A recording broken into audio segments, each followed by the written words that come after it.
Unsure of your dream? Study abroad destination? Clear your doubts. Videsh Consult. Call 9676502888.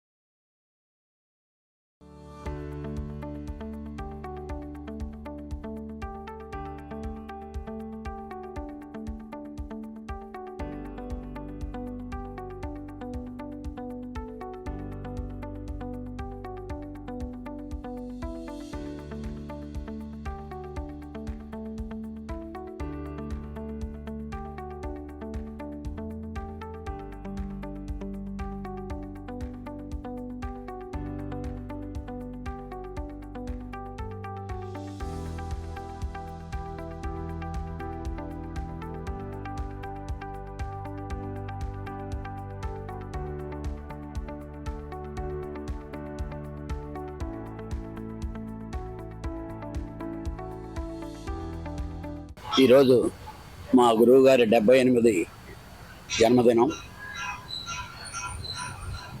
అంటే ఒక గ్రామానికి లేకపోతే ఒక పట్టణానికి ఒక ఊరికి గుళ్ళో దేవుడు లేకపోతే ఏ విధంగా ఉంటుందో ఈరోజు మా సినిమా ఇండస్ట్రీకి దాసనారాయణరావు గారు లేనటం, ఆయన లేకపోవటం అనేది ఎంత ఇబ్బందిగా మేమందరం ఫీల్ అవుతున్నాము.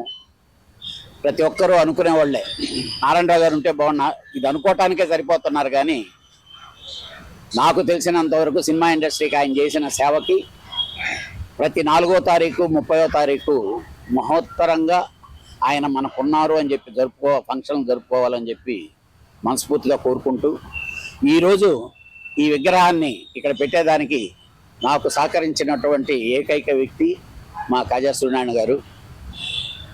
ఆయన ఈ విగ్రహాన్ని పెట్టేదానికి నేను అడిగినప్పుడు అంటే ఒకే డైలాగ్ చెప్పాను నేను, ఏ లేదు సార్, కనీసం సినిమా వాళ్ళు ఈ దారిని పోతుంటే ఆయన చూడంగానే నారాయణరావు గారు ఉన్నారు మనకేంటి అనే భరోసా అన్న ఉంటుంది సార్, దాన్ని ఒక్కదాన్ని కల్పించండి అంటే మాత్రం మంచి మనసుతో చేసి పెట్టారు.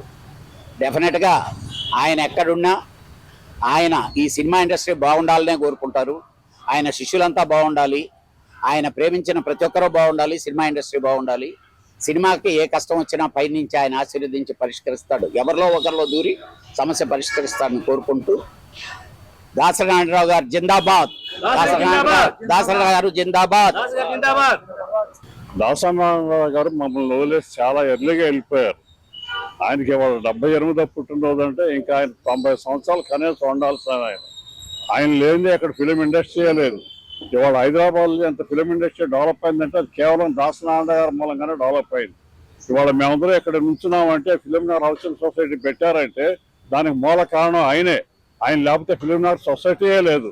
అటువంటి ఆయన మాకు దూరం అయిపోయి ఫిలిం ఇండస్ట్రీని వదిలేసి వెళ్ళిపోవటం మాకు చాలా బాధగా ఉంది. కనీసం ఇవాళ కళ్యాణ్ గారు ఇక్కడ విగ్రహం పెడితే నాకు దాసనారాయణ గారు ఇక్కడ ఉండటానికి ఫీలింగ్.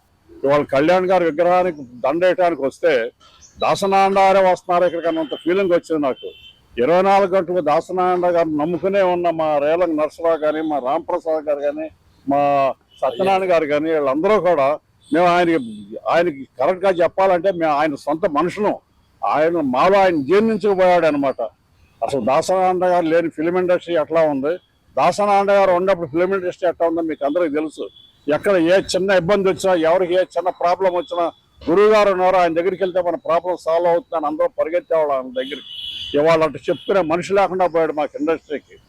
ఏదో రకంగా మాకు ఇంకో దాసనారాయణరావు కావాలి. అటువంటి దాసనారాయణ గారు నాకు తోచినంతవరకు మా కళ్యాణే కనపడుతున్నాడు. సెకండ్ దాసనారాయణరావు గారు ఇక్కడ ఉండాలి అంటే మా కళ్యాణే బెటర్ అని చెప్పి నాకు మనస్ఫూర్తిగా అనిపిస్తుంది. కళ్యాణ్ గారు మీరైనా ఈ ఇండస్ట్రీని చక్కదిద్ది మాకందరికీ అండగా నీడగా ఉండాలని చెప్పి మనస్ఫూర్తిగా కోరుకుంటూ, దాసనారాయణ గారి ఫంక్షన్ ప్రతి సంవత్సరం ఎట్లాగా జరగాలని, ఆయన పుట్టినరోజు ఆయన పోయిన రోజు 2 రోజులు కూడా ఘనంగా ఒక పండగలాగా చేసుకోవాలని, దానికి అవసరమైతే ఏదైనా మేమందరం కాంట్రిబ్యూషన్ ఇవ్వడానికి సిద్ధంగా ఉన్నామని కూడా మీకు తెలియజేస్తే నేను సెలవు తీసుకుంటాను. మన ఆంధ్రులకి సంక్రాంతి వస్తుంది అంటే పెద్ద పండుగ వస్తుంది అని చెప్పి ఓ నెలల ముందు నుంచే మనం ఎగరేసుకుంటూ ఎన్ని చేస్తూ పనులు చేసుకుంటూ ఉంటాం. మా చిత్ర పరిశ్రమకి May 4th వస్తుంది అంటే దాసనారాయణ గారి బర్త్డే ఓ పెద్ద పండగ మాకు. ఇదే కాదు, మద్రాసు నుంచి మేము అలాగే చేసుకుంటూ వస్తున్నాము. అసలు మే 4th మా గురువు గారు ఇల్లు కిటకిటలాడేదండి. చిత్ర పరిశ్రమ అంతా అక్కడే ఉండేది. ఆయన విష్ చేయడానికి కానీ అలాగే వచ్చిన వాళ్ళందరికీ కూడా లేదనకుండా భోజనం పెట్టి ఆ రోజు మార్నింగ్ కానీ నైట్ కానీ పెట్టి పంపించేవారు ఆయన. అలాగే ఇప్పుడు విగ్రహాలు ఎందుకు పెడతామండి? మనం ఒక మనిషి ఇతని ఆదర్శ పురుషుడు, ఇతని మార్గంలో మనం వెళ్ళాలి అని గుర్తు చేయడం కోసమే విగ్రహాలు పెడతారు. అటువంటిది కళ్యాణ్ గారు తెగించి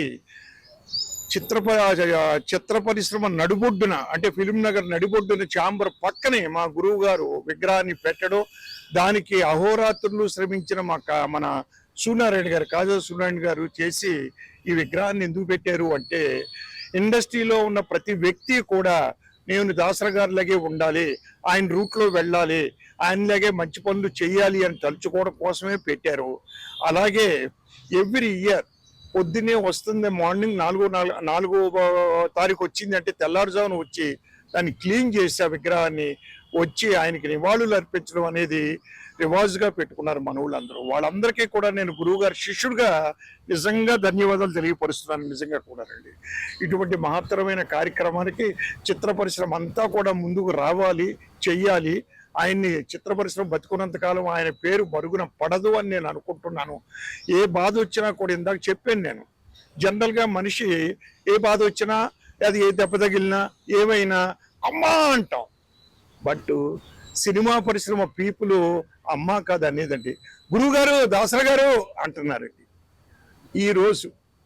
అంటే అంత గొప్ప పనులు చేసి ఆయన వెళ్ళిపోయారు. ఆయన ఏది ఏమైనా ఈ 78వ పుట్టినరోజు నాడు కళ్యాణ్ గారు, సూర్యనారాయణ గారు, రామ్ సత్యనారాయణ గారు దగ్గరుండి కార్యక్రమాన్ని జరిపించడం నిజంగా కూడా వారికి నేను ధన్యవాదాలు తెలియపరుచుకుంటూ సెలవు తీసుకుంటాను. Thank you very much.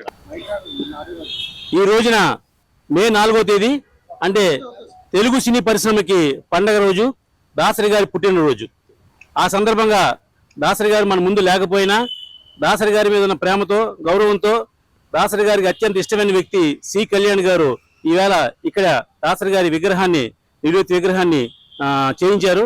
దానికి కాజా సూర్యనారాయణ గారు ఎంతో సపోర్ట్ చేసి ఈ ప్రాంగణంలో ఏర్పాటు చేయడానికి అవకాశం ఇచ్చారు. దాసరి గారిని ఈ తరం వాళ్ళు ఎవరో మర్చిపోకుండా ఉండడం కోసం ఖచ్చితంగా దాసరి గారి జయంతి, వర్ధంతి రెండు చేయాలనే ఉద్దేశంతో సి కళ్యాణ్ గారి ఆధ్వర్యంలో మేము అందరం కూడా చేస్తున్నాం. ఇది దాసరి గారి అభిమానులు, దాసరి గారి శిష్యులు చేసే ఈ కార్యక్రమం ఆయన జీవితకాలంలో ఎవరు మర్చిపోలేము. సినిమా ఇండస్ట్రీ బతుకున్నంత కాలం దాసరి గారి ఒక లెజెండరీ. ఆ లెజెండరీగానే ఆయన 150 సినిమాలు నిర్మించి దర్శకత్వం వహించిన గొప్ప వ్యక్తి ఆయన. అటువంటి వ్యక్తి గురించి ఈవేళ మనం జయంతి జరుపుకుంటున్నాం. ఆ సందర్భంగా దాసరి గారికి ఒక్కసారి మనందరం దాసరి గారు జిందాబాద్, దాసరి గారు జిందాబాద్, దాసరి గారు జిందాబాద్. ఆయన మన ముందు లేకపోవచ్చు కానీ మనలో ఉన్నారు, మనతో ఉన్నారని తెలియజేస్తున్నా. ఈ అవకాశం ఇచ్చినందుకు మా కళ్యాణ్ గారికి, కాజా సూర్యనారాయణ గారికి, రేలనేశ్వరరావు గారికి అందరికీ మరొకసారి ధన్యవాదాలు తెలియజేస్తున్నాను. Thank you.